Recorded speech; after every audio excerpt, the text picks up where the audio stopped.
거룩한 교회와 성도와 서로 친교하는 것과 죄를 용서하신 것과 몸이 예수님처럼 다시 사는 것과 천국에서 영원히 사는 것을 믿사옵나이다. 아멘. 찬송가 218장 찬송하시겠습니다. 218장.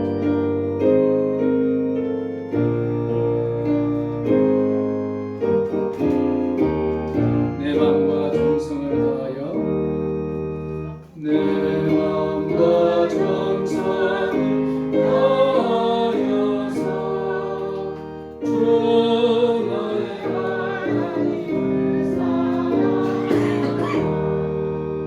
내 몸을 아끼고 사랑하는 영제와 이웃을 사랑하라. 그래서 우리를 영하시니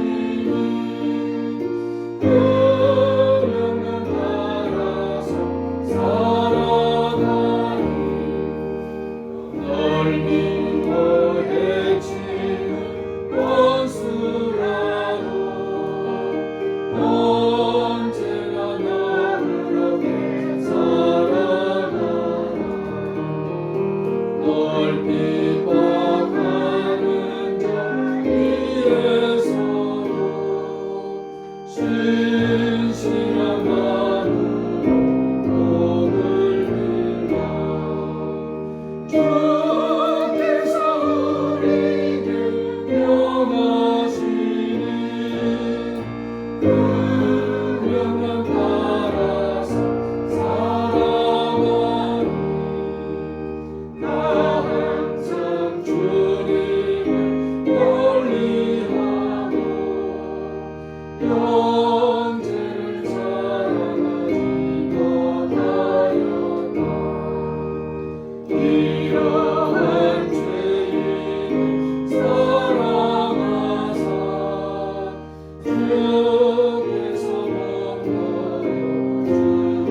죽으셨다. 속죄의 큰 사랑 나으리로 내 생명 다하여 충성하리.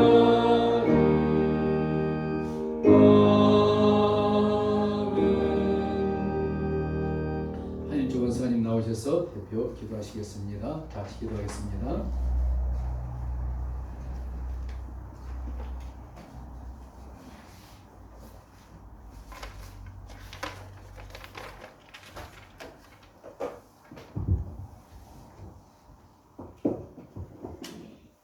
주여, 5월의 첫 주일을 맞이하였습니다.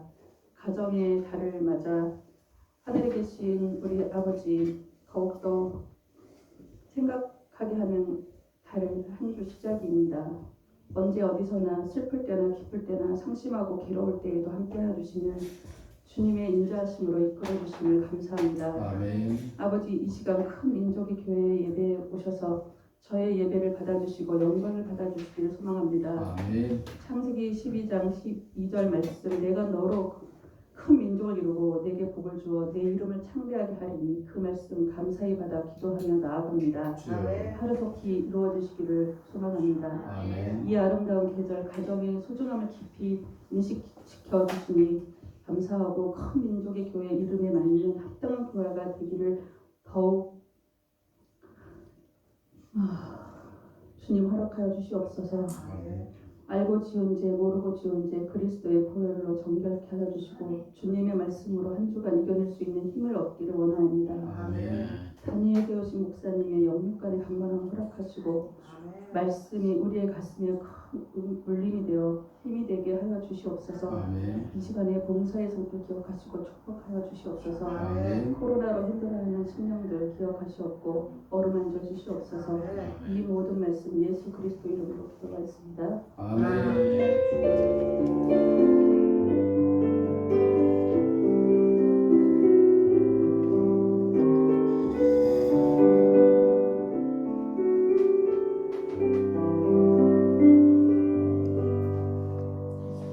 이 시간 하나님께 영광의 습송을 해주시겠습니다. 우리 배한 선생님도 오랜만에 일찍 오셔서 감사하고 또 장로님 천안에서 오셔서 감사하고 해서 특송으로 하나님께 영광을 올려드리겠습니다.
할렐루야, 주님께 영광 받습니다.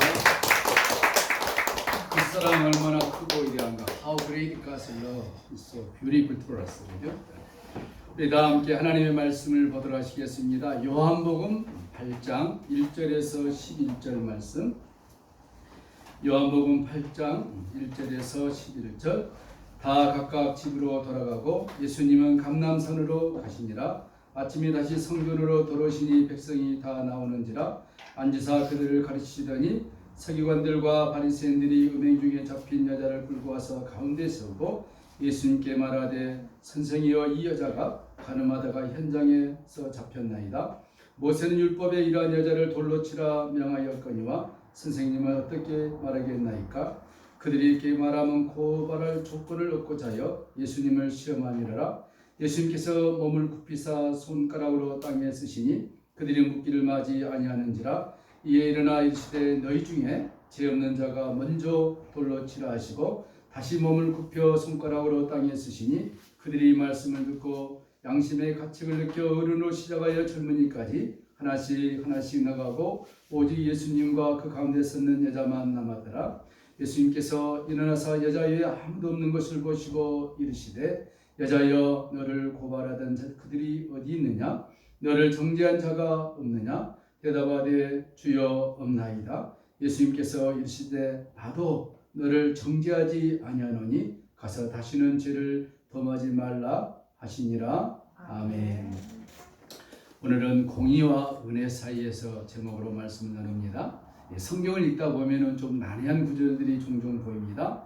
그 중에서 율법에 근거한 철저한 하나님의 공의와 하늘 같은 넓으신 하나님의 사랑에 대한 구절들이 마치 물과 기름처럼 그렇게 요연해 보이는 구절들이 있죠. 예를 들면은 마태복음 5장에 보면 예수님께서 내가 율법이나 선지자나 표론지로 생각하지 말라, 내가 율법을 완전하게 하라 함이니라. 구약에 주신 그 율법을 예수님이 완벽하게 지키고자 했다 그랬죠. 그런데 또 마태복음 9장 보면은 그런 의인을 예수님이 부르러 와야 되는데 내가 의인을 부르러 온 것이 아니라 죄인을 부르러 왔다. 아주 상반된 얘기들을 하는 것을 볼 수 있습니다. 오늘 우리가 본문을 읽었는데 가늠하다가 현장에 잡혀온 여인 사건, 너무나도 잘 아는 내용이죠. 이 내용이 하나님의 공의와 하나님 은혜가 어떻게 충돌되는데 이 가늠하다가 잡혀오는 현장의 여인의 사건에서 완벽하게 해결되는지 그 모습을 우리에게 보여주고 있습니다. 여러분, 우리가 이 가늠한 여인을 사건을 이해하기 위해서는 요한복음 1장에서 7장까지 이렇게 긴 시간 동안 우리가 살펴봤는데 내용을 잠깐 이해해야만이 도대체 왜 성경에서 이 가늠한 여인의 사건을 아주 이렇게 8장에 시작하자마자 집어넣는가. 요한이 아주 의도적으로 이 사건을 집어넣고 있는 것을 볼 수 있는데 우리가 요한복음 1장에서는 주제가 뭐였습니까? 빛으로 오신 예수님이다. 빛으로. 예수님은 빛이다 그랬죠. 우리가 창세기 공부를 하면서 첫째 날 하나님께서 뭘 만드셨다 그랬죠? 빛이 있으라 하심에 그 빛이 히브리어로 오르라 그랬는데 그 빛이 예수님 자신이었던 것을 공부했습니다. 또 요한복음 1장은 창세기 1장을 완벽하게 구조하고 있다는 것을 우리가 살펴보았죠.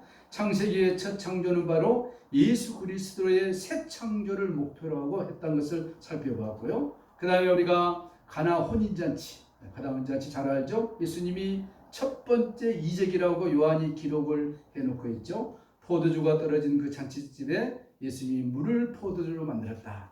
그 잔치에 포도주가 없는 것은 낭패 아닙니까? 근데 단순히 가나 혼인잔치에 포도주를 만들어 주심으로 그 잔치에 흥을 돋우려고 하기 위해서 성경이 이 사건을 쓴 것이 아니라 이 사건은 장차 완성된 예수님이 재림하시고 우리가 하늘나라에서 혼인잔치 완벽한 그 혼인잔치를 예표하고 있는 사건이라 이렇게 우리가 이해를 했었죠. 그 사건은 뭡니까?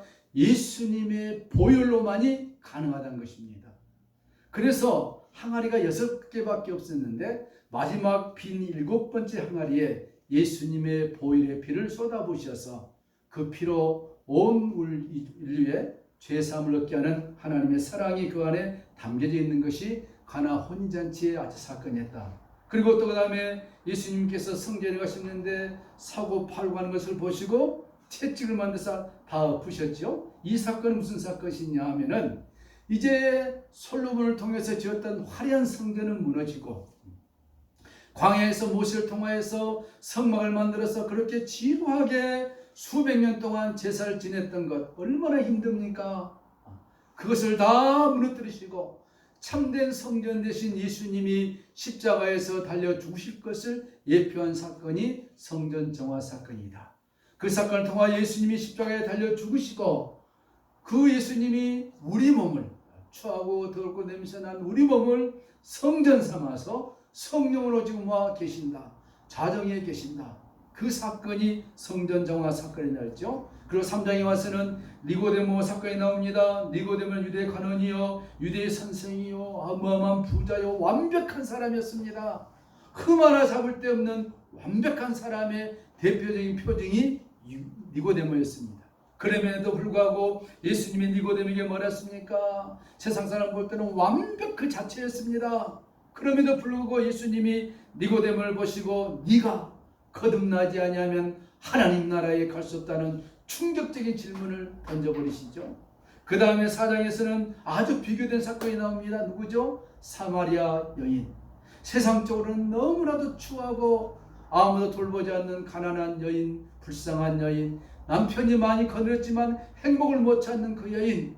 그 여인은 그 누구도 거들떠보지 않는 그 여인이었지만 실패한 인생이요, 낭망한 인생이요, 정말로 저주받을 인생이었지만 주님이 찾아가서 그 여인에게 복음을 전해주면서 오늘 네가 나의 딸이 되었다. 구원의 소식을 전해주면서 이 니고데모와 사마리아인을 비교하면서 예수님이 던지고자 하는 포커스는 무엇이냐? 구원은 오직 인간의 조건이 아닌 하나님의 은혜로만 가능하다는 것을 던져주고 있는 걸 볼 수 있습니다. 이걸 더 이해를 못하니까 그 다음에 5장으로 넘어가서 38년 된 병자 그 베데스다 연못가에서 누워 있습니다. 가끔 천사가 와서 물을 그냥 휘 통하면은 어떤 병에 걸렸든지 먼저 들어간 사람은 다 나았는데 이 38년 된 병자 그 누구도 이 사람을 물속에 던져줄 사람이 없어서 오늘이고 내리고 죽음의 날만 기다리고 누워있는 그 병자에게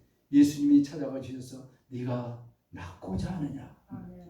그것은 무엇입니까? 구원이라는 것은 오직 하나님의 은혜로만 가능하다는 것을 예수님이 보여주시면서 우리가 이제 그 다음에 예수님이 자기의 실체를 드러냅니다. 굶주려 있는 많은 백성들에게 오병이의 기적을 이루시면서 이 오병이의 참된 떡, 생명의 떡이 누구냐? 나 예수라는 것입니다. 이스라엘 백성은 40년 동안 광야에서 만나를 먹었지만 죽었지만 오늘 이 떡, 참된 떡 예수를 먹으면 영원히 살 것을 드디어 주님이 밝히고 있는 것을 볼 수 있죠. 그리고 우리가 지난 시간에 초막절을 배경으로 드디어 예수님 알았습니까? 누구든지 목마르거든 내게로 와라. 그리하면 너희의 목마름을 내가 해결해 주겠노라. 나는 생수의 강이 된 예수, 생명의 주 그 자체라 하면서 7장까지 끌어오고 있는 것을 우리가 볼 수 있으면서 7장의 결론이 무엇이냐? 성경의 결론인 것도 마찬가지죠. 구원은 인간에서 나오는 조건이 전혀 없이 오직 하나님의 은혜로다. 그러면서 오늘 이제 이 8장의 가늠한 여인 사건을 우리가 접하게 된 것이죠. 여러분 한번 그림을 생각해 보세요. 여인이 가늠하다가 현장에 잡혔습니다. 얼마나 부끄러운 일입니까? 눈 뜨고 참아 있을 수 없는 머리를 풀고 있는 고개를 떨구고 있는 예수님 앞으로 사람들이 기세당당하게 그 여인을 질질 끌고 와서 예수님 앞에 딱 놓으면서 수많은 서기관과 바리새인들 손에 다 돌이 좀 들어져 있습니다. 구약에서는 가늠하다 현장에 잡히면 돌로 때려 죽이는 거예요. 실제로 그렇게 죽였습니다. 그래서 많은 사람들이 아마 수십 명의 사람들이 돌을 들고 지금 이 여인을 죽일 기세로 예수님 앞에 던져놨습니다.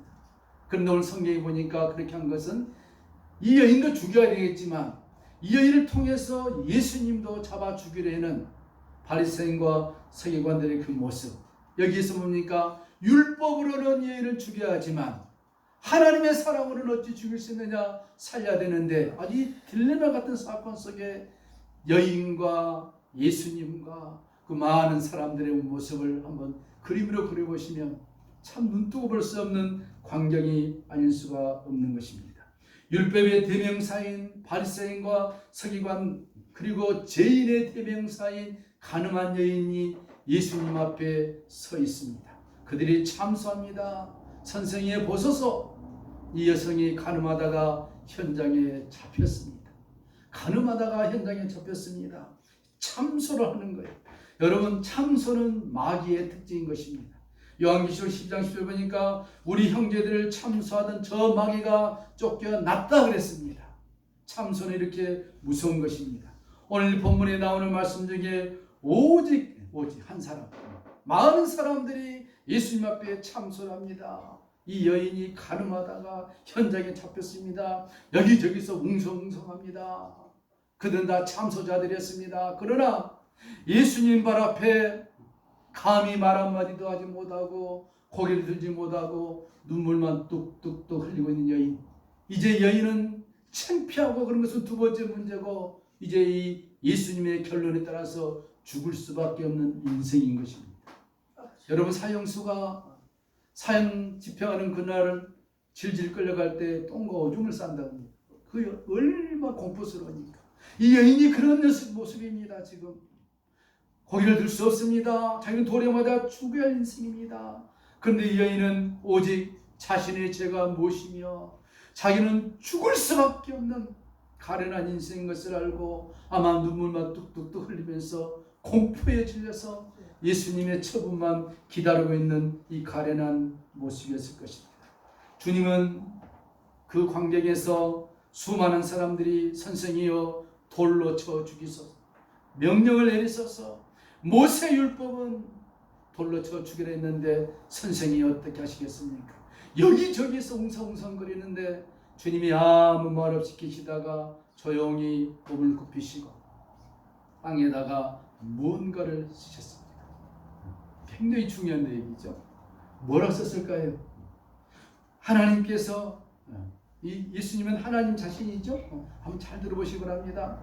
말씀이 육신에 오신 하나님 자신인데 땅에다가 예수님이 아랑곳하지 않고 글을 씁니다. 여러분 성경을 보시면 하나님이 글을 딱 3번 쓰셨습니다. 기억나시죠? 첫 번째가 시내산 돌판에다가 십계명을 하나님이 쓰셨어요. 그렇죠? 두 번째가 다니엘서에 나오는데 벨사살 왕 벽에다가 메데메데 대겔 우르바신이라고 쓰셨습니다. 아마 그게 지금 막 화면에 잡힌다면 어리할 거예요, 그죠? 그리고는 세 번째가 이 땅에다가 하나님이 인간의 몸을 입고 오셔서 글을 쓰신 것입니다. 자, 이렇게 하나님께서 무엇을 쓰셨을까? 그 하나님께서 무엇을 쓰셨는데 하나님이신 예수님이 땅에다 쓰셨는데 그것은 율법의 근간 심판을 썼습니다. 에레미야 17장 13절을 보니까 무릇 주를 버리는 자는 다 수치를 당할 것이라 무릇 여호와를 떠나는 자는 흙에 기록된다 그랬습니다. 여러분 우리는 하늘나라 생명책에 우리 이름이 기록된 것을 감사하시기 바랍니다. 하늘나라 생명책에 기록되지 않는 자들은 다 땅에 이름이 기록되는 것입니다. 흙과 생수이신 하나님 그리고 여호와를 따르는 자 예레미야 그 말씀이죠. 근데 오늘 본문의 등장인물로 나오는 것과 비슷하죠.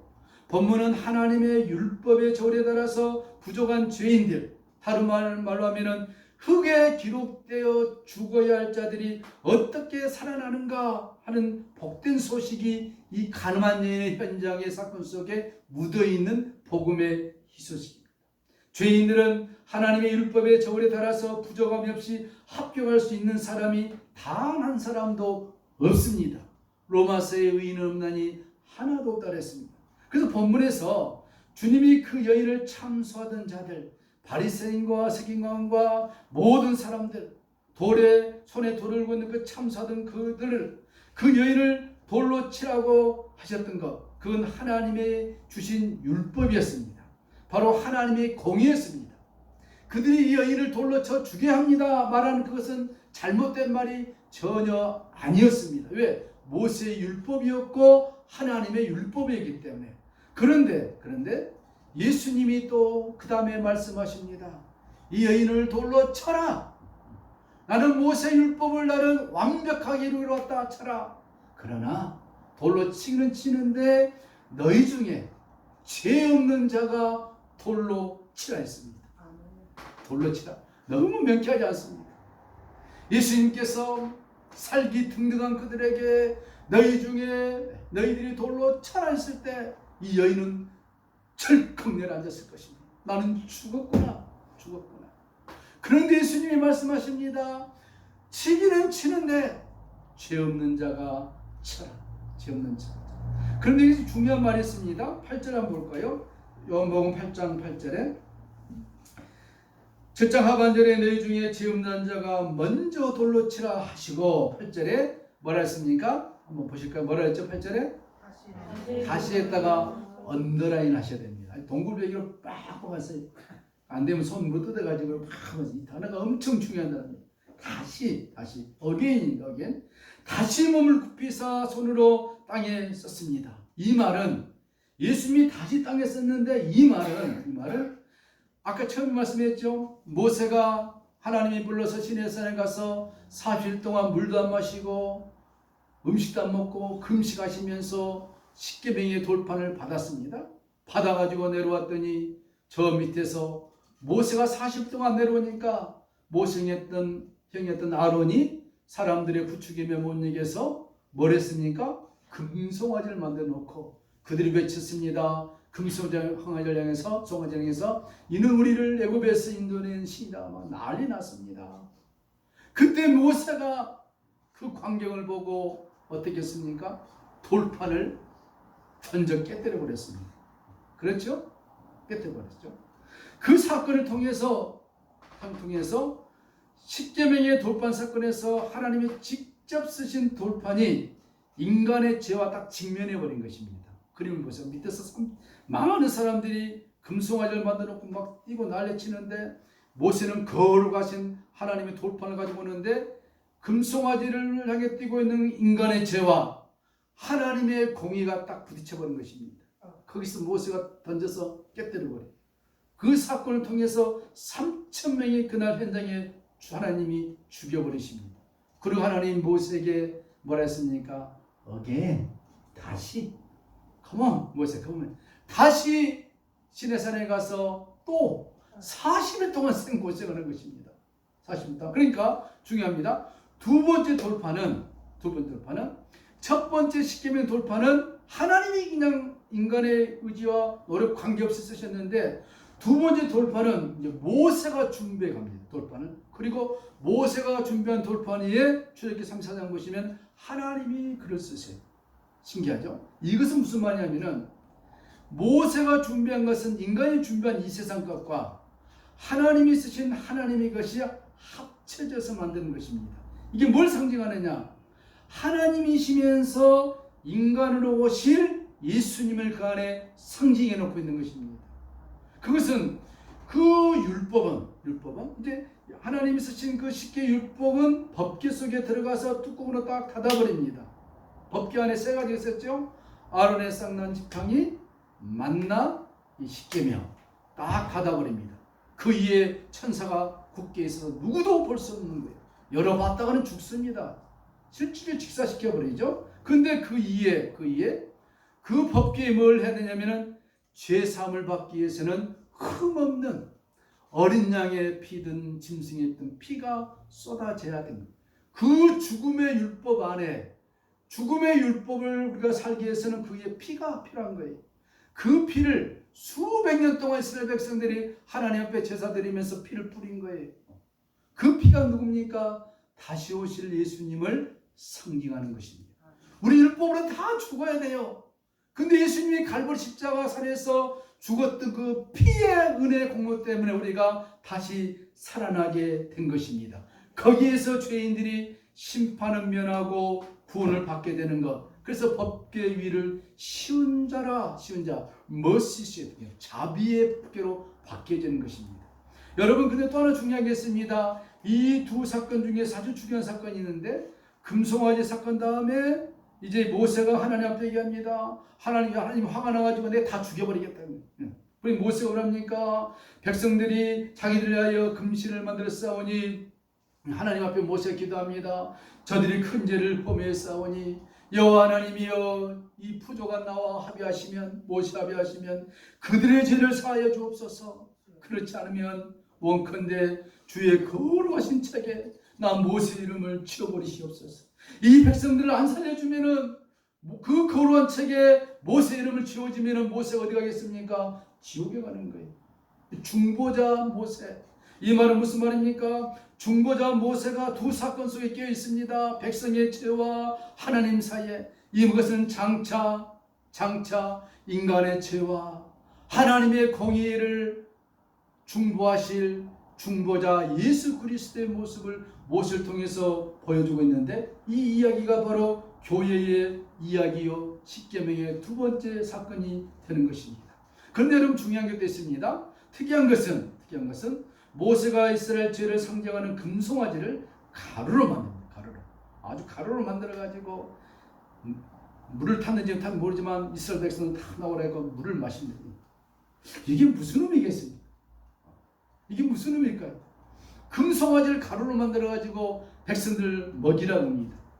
여러분, 이 장면은 이 똑같은 장면인데 이것은 생수이신 예수님이 죄를 상징하는 티끌에 자신이 섞여 버리는 모습을 보여주고 있는 것입니다. 생수이신 예수님이 생명 되신 예수님이 지금 예수님은 누굽니까? 요한복음 1장에 말씀이 육신이 되신 분이십니다. 그렇죠? 할렐루야. 말씀이 육신이 되셨는데 그 예수님이 지금 흙에다가 글을 쓰신 거예요. 누가 썼다고요? 예수님이 쓰신 것입니다. 그럼 예수님이 우리가 볼 때는 육신이지만 이 예수님이 뭡니까? 말씀 그 자체이신 것입니다. 그렇죠? 생수이신 예수님이 흙에다가 뭘 쓰신 것은 뭡니까? 그 흙과 생수이신 그분이 자신이 말씀 자체인데 흙과 섞이는 장면을 보여주고 있는 것입니다. 그리고 그 물이 죄인들에게 제시되자 죄인들의 죄가 드러나게 되고 그들이 그 앞에서 다 떠나버렸잖아요. 그런데 그 티끌이 뭐냐? 티끌은 금송아지 가루처럼 죄와 죄인들을 상징하는 것이 티끌이었습니다. 티끌은 죄를 상징한 것입니다. 미가서에 보면은 그들이 뱀처럼 티끌을 먹는다, 흙을 먹는다. 그럼 뱀에게 저주했지 예수님께 하나님이 뭐라 했습니까? 너는 흙을 먹고 살아라. 똑같은 겁니다. 죄를 먹고 사는 것입니다. 그 티끌이 흙인데 이처럼 흙은 뱀이 먹는 것, 뱀이 장악할 수 있는 상태로 있는 세상, 다른 말로 하면 죄와 죄인들을 말하는 것이죠. 이 사건이 민수기에서 또 나옵니다. 제사장 민수기에 5장 가보면은 여인이 범죄를 했습니다. 여인이 범죄를 했는데 이 여자가 정말 불의한 범죄를 했는데 이 죄를 정말로 진짜냐 가짜냐 판별해야 돼 제사장이. 그러면은 제사장이 토기에 거룩한 물을 담아가지고 성막 바닥에 티끌을 차여서 물에 뿌립니다. 그리고 저주의 말을 막 하는 거예요. 제사장이 그 글자 쓴 거를 그 다음에 여인이 받아 마십니다. 그런데 마셨는데 여인이 살면은 여인이 깨끗하고 그 물을 먹고 여인이 배탈이 나거나 죽으면은 범죄한 여인인 것입니다. 그것을 민수기에 얘기했는데 여기서 나오는 이 음란한 간음한 여인은 한 사람 여인을 얘기한 것이 아니고 교회를 상징한 것입니다. 교회가 신부인 하나님의 신부인 교회가 세상과 음란을 하면은 그 음란이라고 뭐냐면 세상에 죄를 지으면은 하나님이 용서하지 않는다 그랬습니다. 그래서 거룩한 물에 티끌을 넣어서 마시게 해서 이 물을 먹고 다시 살아날 것을 민수기에 말씀하시는데 우리가 지난주 공부했었죠. 이 물을 마시라. 그 물이 누구냐? 생명 되신 구원자 되신 예수 그리스도를 상징하고 있는 것을 볼 수가 있는 것이죠. 그러니까 거룩한 물에 티끌이 섞인 것은 거룩하신 예수님과 죄인들이 섞여서 거룩한 것이 죄가 되고 죄인들이 거룩하신 하나님이 거룩하신 예수님이 죄인으로 되고 우리같이 죄인 우리가 그 물을 마심으로 의인이 되는 것입니다.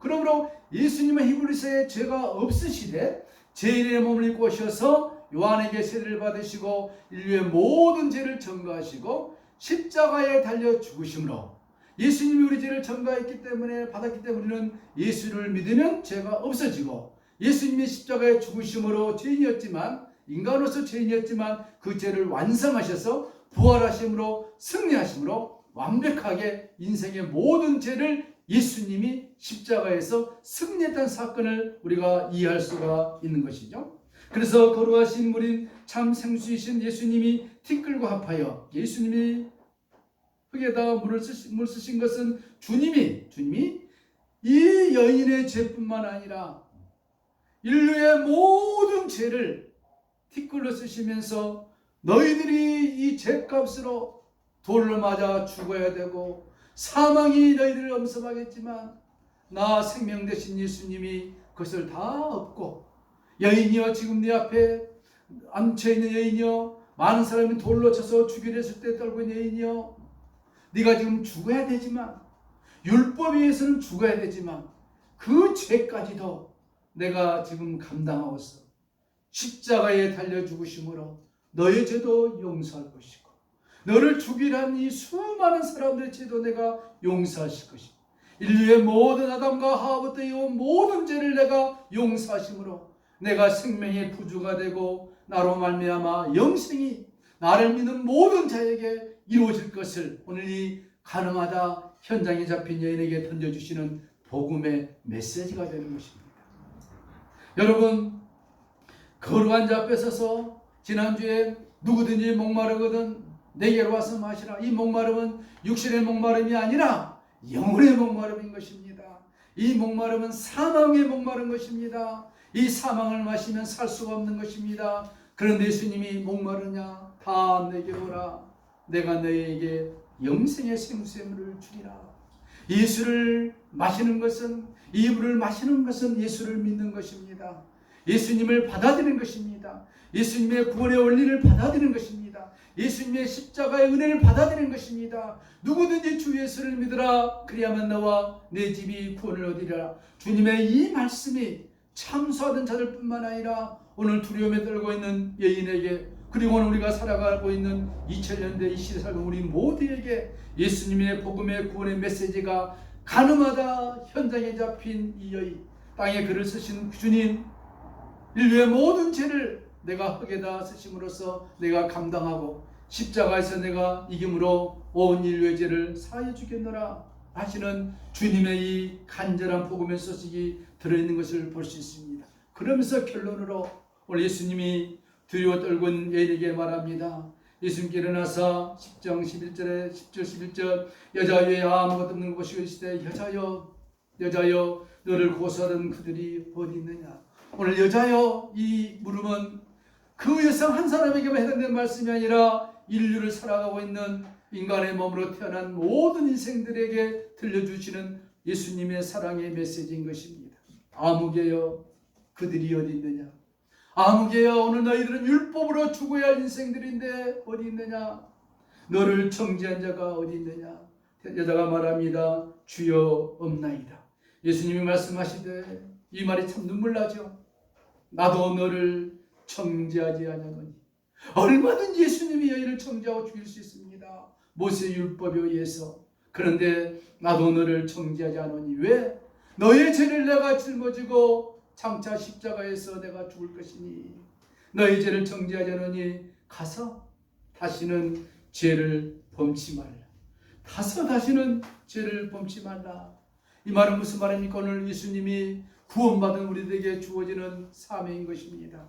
내가 너희를 구원했고, 내가 너희를 살려줬고, 너희를 나의 백성으로 삼았고, 그랬으니 너희들이 사명이 끝날까지 이 세상에서 마귀가 유혹하는 모든 죄와 싸워 이기라는 것입니다.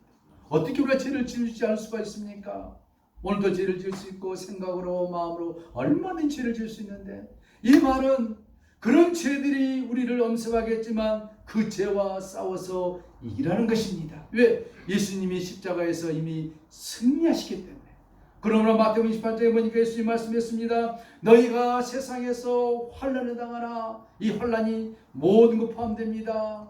담대하라. 내가 세상을 이겼노라. 오늘 가늠한 여인의 현장 속에서 예수님께서 두려워 떨고 있는 그 여인이 얘기를 한 것이 아니라 오늘 사망 권세에 두려움에 떨고 있는 온 인생들에게 말씀하고 있는 것입니다. 나도 너를 정죄하지 아니하노니. 나 예수를 믿고 영생을 받아 이 땅에서 죄와 싸워 승리하라. 그래야만 하늘에서 너희에게 주어질 멸류관의 상급이 클 것이다. 2000년 전에 하셨던 이 메시지가 오늘 이 시대를 살아가고 있는 우리 모두에게 들려주시는 하나님의 사랑의 메시지인지를 믿으시기를 축복합니다. 찬송하시겠습니다. 310장. Oh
하나님 아버지, 저 2000년 전에 가늠하다 현장에 잡힌 여인, 얼마나 수치스럽고 얼굴을 들 수 없는 불쌍한 인생이었습니까?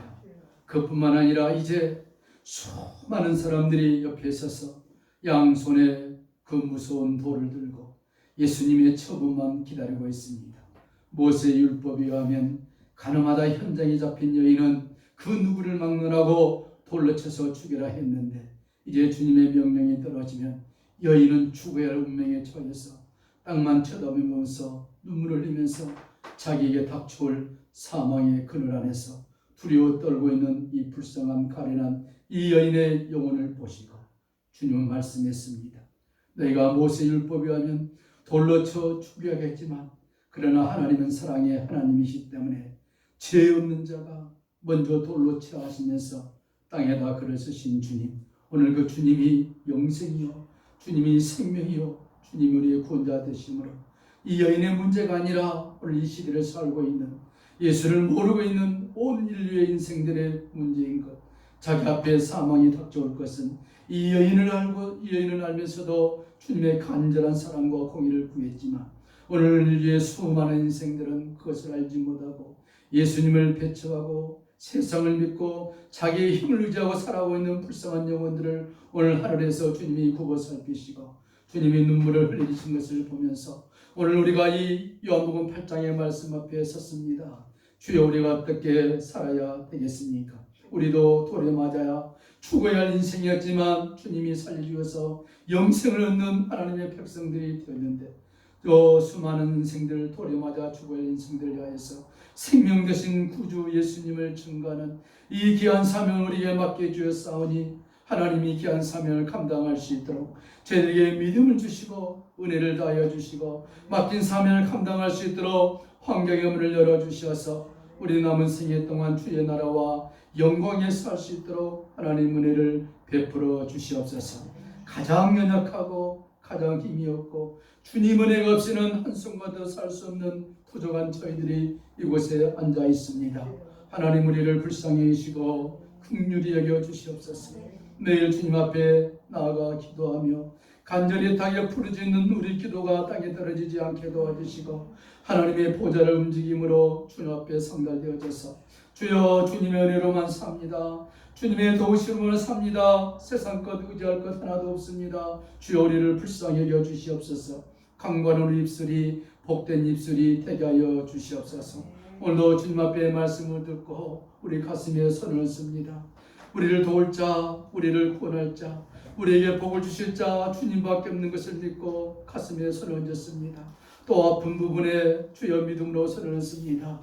주여 이 시간 우리의 강구를 하시고 치료하여 주시옵소서. 머리부터 발끝까지 주님이 치료하여 주시고 우리의 마음의 모든 것까지도 치료하여 주시옵소서. 나 여호와는 치료하는 하나님이라 말씀하신 주님, 그 주님이 오늘 또 성령 안에서 그 말씀이 힘이 있고 능력이 있어서 유효한 줄로 믿습니다.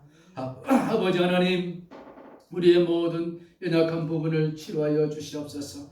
치료하여 주시옵소서. 치료하여 주시옵소서. 세상으로도 치료하지만 하나님의 방법으로 성령의 불로 치료하여 주시옵소서. 나 여호와는 치료하는 하나님의 싸우니 주여 치료 역사가 이 시간 나타나게 하여 주시옵소서.